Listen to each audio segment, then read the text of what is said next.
This is the Parent Partnership Podcast, and today we talked with Jim and Linda about large families. It's our large family edition. Today we kind of talked about a buffet of different things, and there are such good nuggets here today, so I hope that you enjoy. I'm really excited to have you guys back. I enjoyed our last episode that we did, and we kind of just got to talk and share. And today we're going to kind of go over large family edition. Okay. So how many kids do you have? Please remind us. We have 7. We have 6 boys and a girl in that order. That's awesome. It is. They're all grown now, so it's a very different time. Mm-hmm. Really miss what life was like when they were smaller. Yeah. I'm still like in it, and I have 6 kids.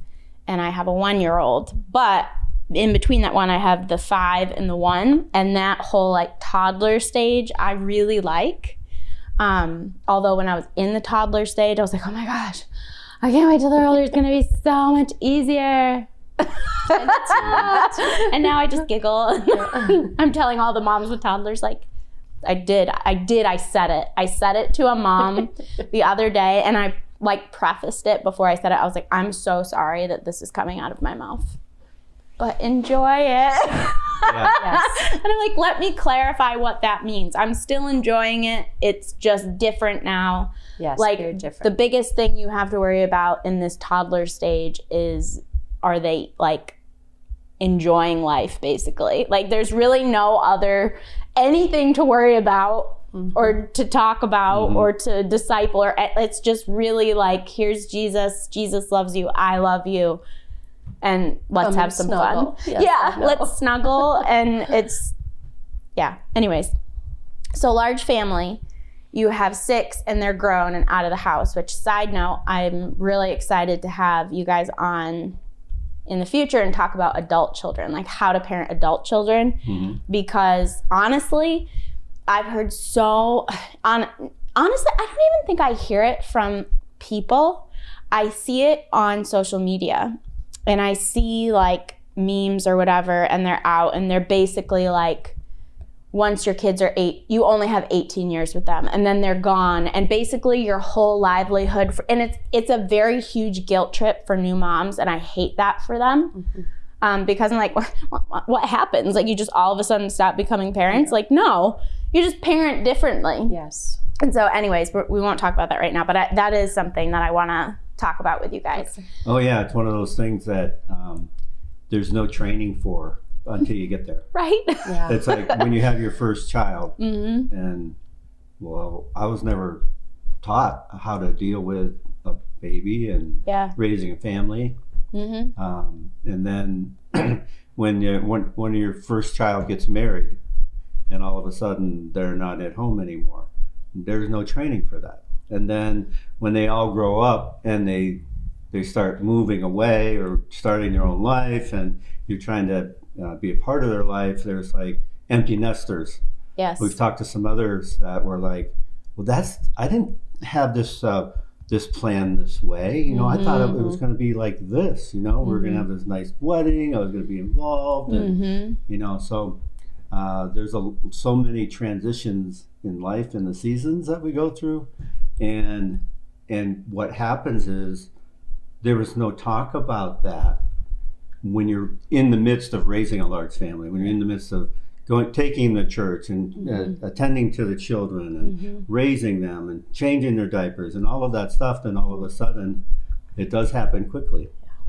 Yeah, and honestly, that's what I love about this, is I love hearing from you guys, and I love gaining that wisdom, because there's things that you don't even think of that it's going to pop up. Yep. It's going to come up. And mm-hmm. I think a lot of times, my assumption in the transitions that I've already gone through is your mindset really helps. A heads up, this is coming, you know, could help. And mm-hmm. so, that I'm just excited to hear about that. So with large families, I think one of the biggest things we talked about is transition. And transition is when they leave the house. Is there any other like transitions that really stuck out to you in a large family? Because you have multiple age groups happening at the same time. Like for me, already, that has proved to be a little difficult. So I have almost 15, 13, 8, 7, 5, and then just turned 1. So I would lump them into 3 different age groups, like developmental stages. You know, my older kids just, you know, they've gone into that what mode when all the stuff you taught them, they're like, what? They're great, but like they have more of those moments that are just like, okay, remember we've gone over this your whole life, like This isn't new today. yeah, this isn't a new thing, like that is a thing, tell me that's a thing, right? Yeah. I think we talked about it off this a few months ago or something, and I asked you and I was like, this is a thing, right? It's very real. Yeah, when the hormones are changing. Yes. And they're growing and they're becoming young adults, a teenager. When you become a teenager and you're almost driving, or then when you are driving, is that phase between basically elementary school and high school. Yes. It many times, the kids will just be weird. And they'll just do different things. They'll go off the wall. They'll forget what they were taught, their whole life. And then, but we didn't notice it in our family, but others, they start to rebel. Oh yeah. Okay. And what happens is parents, they start disciplining the rebellion when really these kids are going through a huge change in their in their physiology, their body. Yeah, you had it. Say that word? You had it. No, I like completely agree with that statement because I'm only up to 15 in this whole game here, so let's keep that in mind. You guys have gone through this stage more than I have, but what I've noticed is it was like almost like a pre-test between like 11 and 12. I started noticing they would like have outbursts randomly. Yes. Like they'd be fine, and then it was like the most dramatic thing you've ever experienced. And I don't know how I knew. It must have been Jesus, because I was like, okay, I think that this child is going through like a pre-hormonal change or whatever. And how I noticed that was like, they get a little stinky. Yes. And it was like but it was like, wait, it wasn't, they were not 13. It was not teen. So I was like, okay, this is random. This is like not like my child. So we sat down and we had a conversation after he calmed down.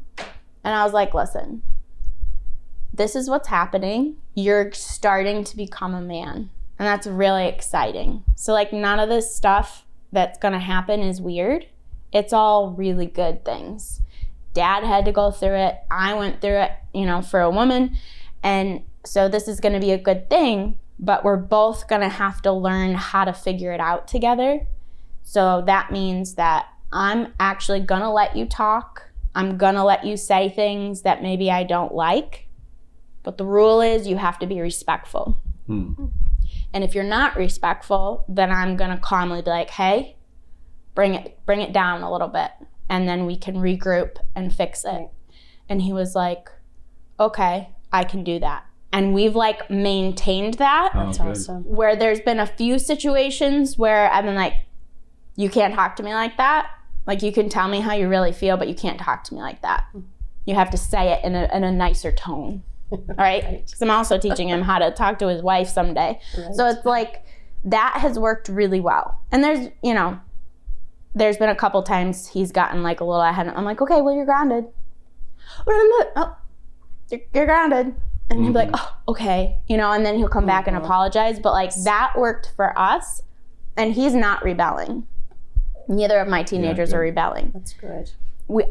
But there was a moment where I feel like if I would have responded, it would have shut that door to communication. And then they would have started. So like at this point, so far, I don't know if there's anything else coming down the road, but so far we've had open communication And like one of my sons did not tell me about something. And he came and confessed and was like, I'm so sorry. I don't ever want to hide anything. Like, and I was like, oh my gosh. I was like actually proud of him in that moment. I didn't even care because he confessed. Like he did the right thing in the end. That's the whole the goal. Right yeah. there. Yes. So to me, the fact that he could even come to me, I felt like that was like good, you know? Yes, and, it is. But I The liked trust how is you there. said none of my kids rebelled. So you must have done, what did you do? Because I haven't had them rebel yet, and you said you didn't. So like, tell me what you did. Like, did you have a moment like that, or was it something else you did?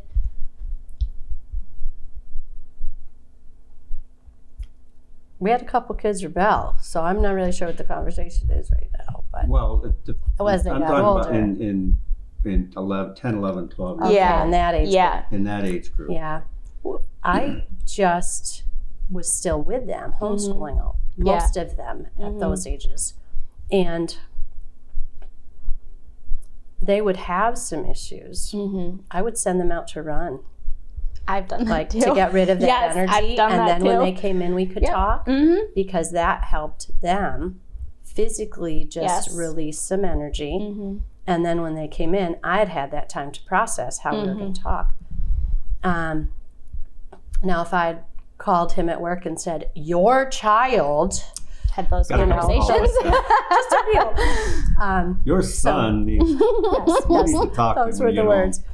But when he would come in, sometimes I had already resolved the issue, Yeah. but he would come in.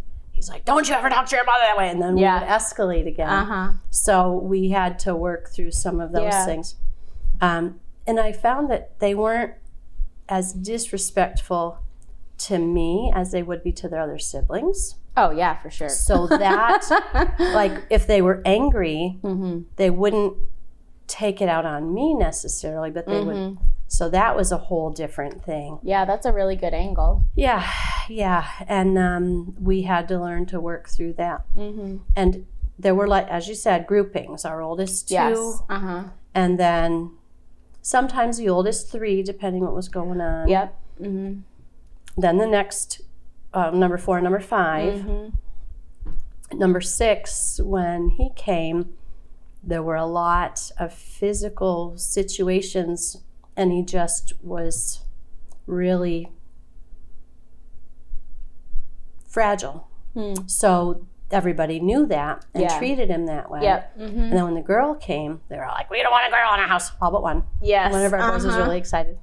So that added a whole dimension, and they'd get upset, and we had this castle, and it had a launcher, a cannon, and they'd put her dolls in it and launch it across the living room just to make her mad. And boys will be boys. So yes. So like things like that, they were very intentional to pick on each other that way.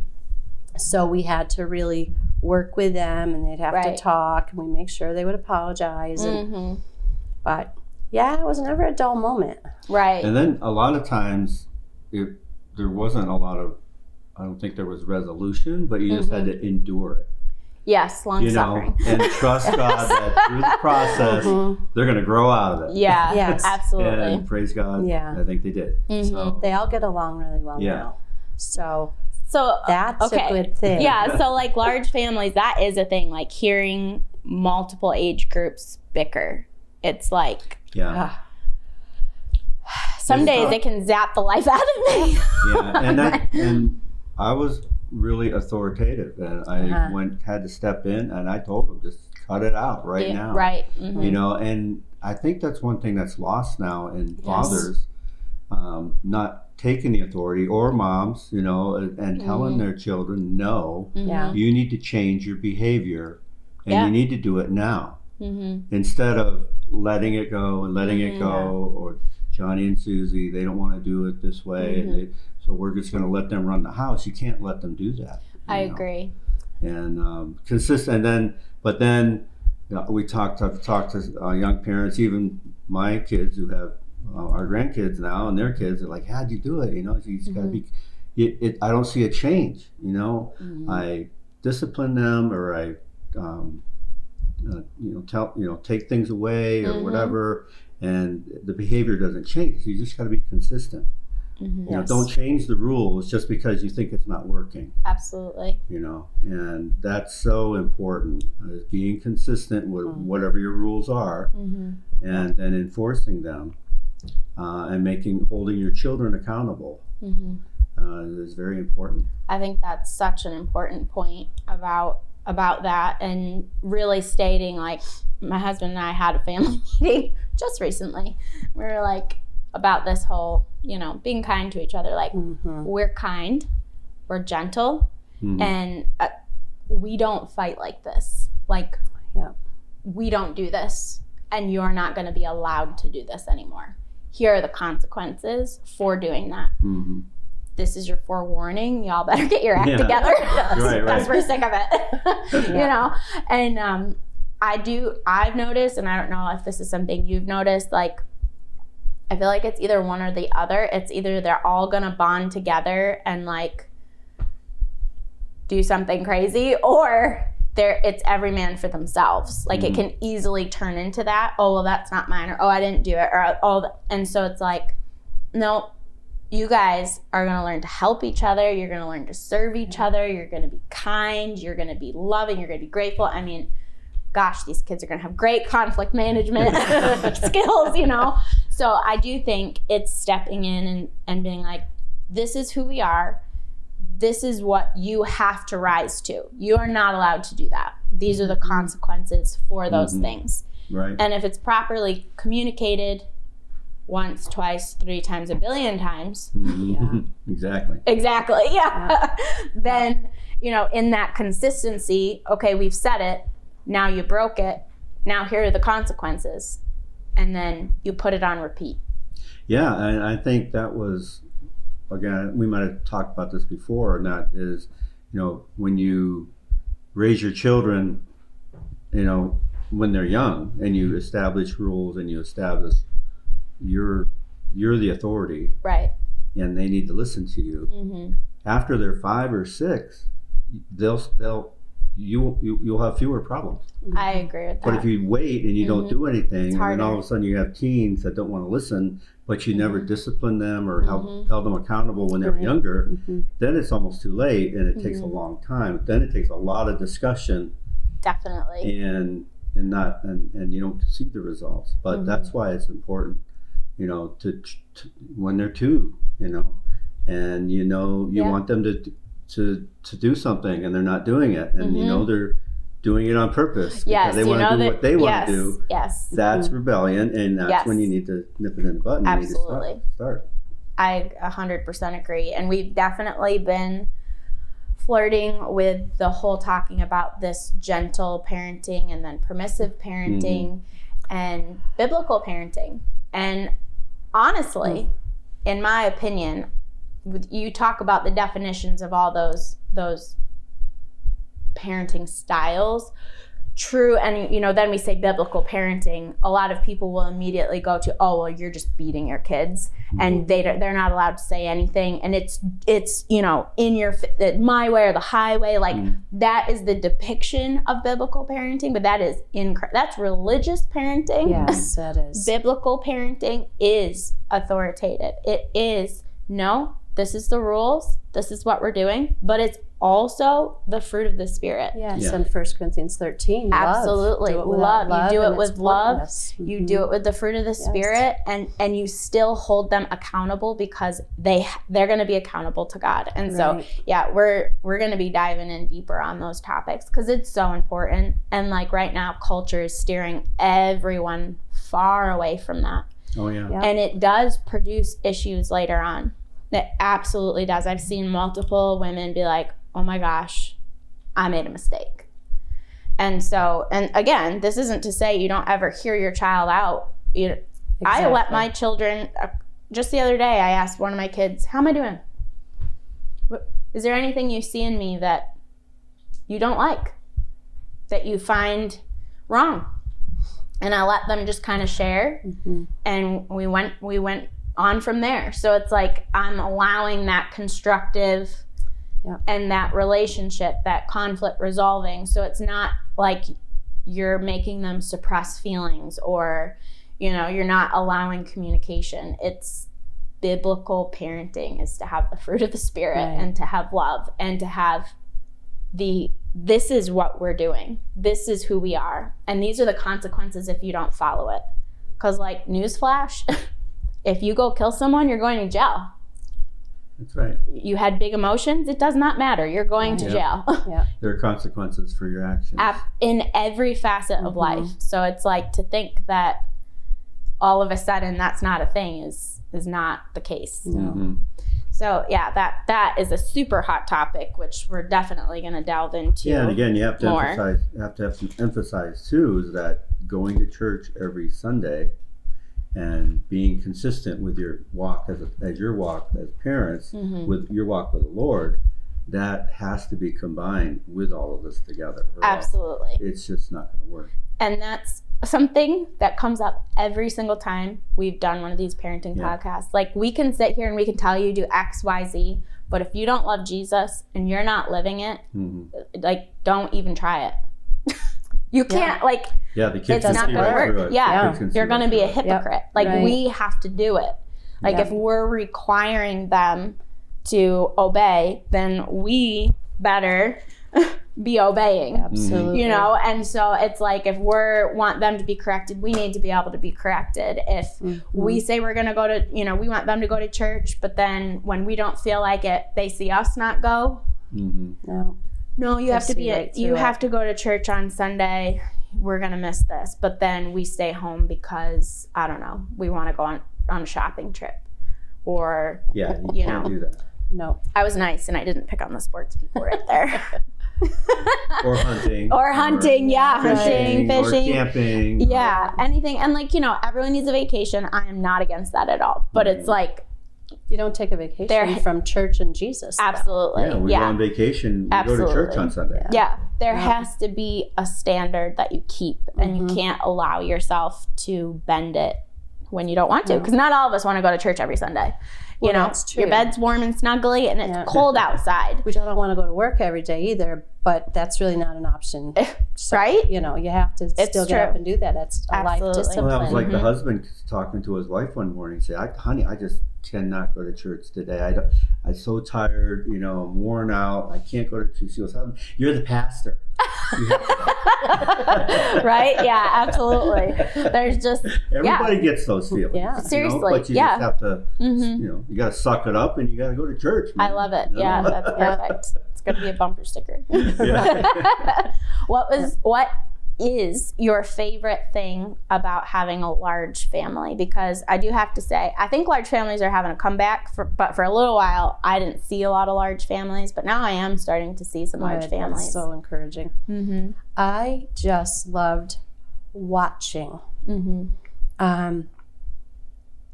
When we would be together, just watching the dynamic and how the oldest could help with the youngers, and the youngers, would be picking on the olders, but in a nice way. Yeah. Just watching the interactions. Large families hung out with large families when we were around. So we had 7, but it wasn't uncommon to have 20. The house we bought, when we went to see it, there were 20 children and 6 adults. It was 3 families. Yeah, and it was only 3 families. Yep. But it had to pass inspection, and the kids all loved it. And that's not why we bought it, but that was a big deal. But like, we just did life big. Right. And the kids loved life.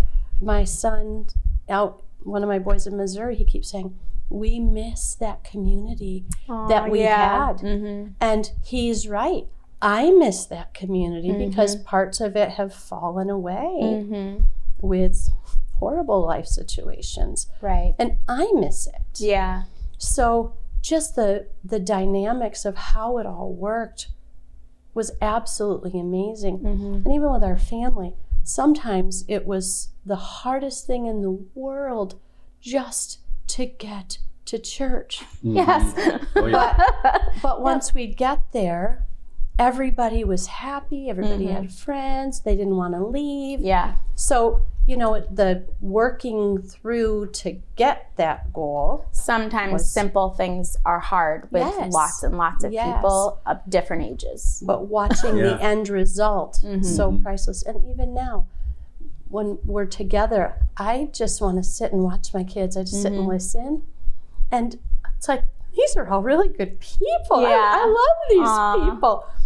And it's, I don't know, it makes my heart really full. Oh, that's such a blessing. I love that. Yeah, just the activity, and especially around the dinner table, and you know, the funniest holidays. conversations. Oh my gosh. There's so many crazy things that happen. It's just fun. You know, there's sometimes they act up, they do the wrong way, and people get upset. But you know, that's life. And but the joy outweighs everything. I agree. Yeah. And I'm not up to that age range yet, but there are moments that my husband will sit and everyone's like, it's almost like you take a snapshot in that moment. And it's like everyone, you see their personalities shining through. You see them interacting with people. You see them enjoying the moment. And it's just a moment of intense joy, peace, and rest wrapped up into one 30-second. And you're like, wow, this is amazing. And this is what we've dreamed of. This is what we're working for. This is what we'll continue to work for. And I really think this explains it great, because I do feel like a lot of parenting things, they focus on the work a lot and they don't focus on the joy too. And I think there is a ton of work with kids, but there's a ton of joy too. And so I like this. It's Psalm 127, 3-5. Children are a gift from the Lord. They are a reward from him. Children born to a young man are like arrows in a warrior's hands. How joyful is the man. How joyful is the man whose quiver is full of them. And so, I mean, I have a lot of joyful moments. I also have a lot of moments where I want to rip my hair out. That's normal too. And it's usually in the simple things that are so difficult to do. But I think I wouldn't trade having a large family for those. You know, the simple things are a little hard right now, but those moments are just like, wow, this is great. And then seeing how many different variations God can make with the personalities. I am just so interested. And it's a little addicting. Like my husband and I have talked about, you know, should there be more, should there not be more? And we're kind of leaning towards not more, because you got to stop at some point, right? So, but that's a question I have, and we're going to ask before we are done with this. Did you know you were done when you were done? Or did you feel like, oh, I feel like there's like one or two more? No, I knew when we were done. Jim thought we were done sooner, and I knew we weren't. Yes. So I was quiet and just kept praying. And finally, I don't know what happened, but he finally said, yeah, I think you're right. And I knew I was right, but you can't play that card. You're very mature. At times. I told you. I need to be more mature. If I know I'm right, I'm like, there's a banner, right? Here's my banner. Yeah, I know.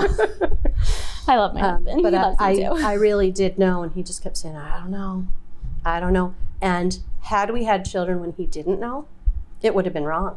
Right. Okay. Even though I knew we weren't done, we had to be in unity with that decision, or it would have been bad. Right. And our children weren't in agreement when we knew we were done. Our youngest two kept asking for more. Yeah, that's my. So, two of mine are.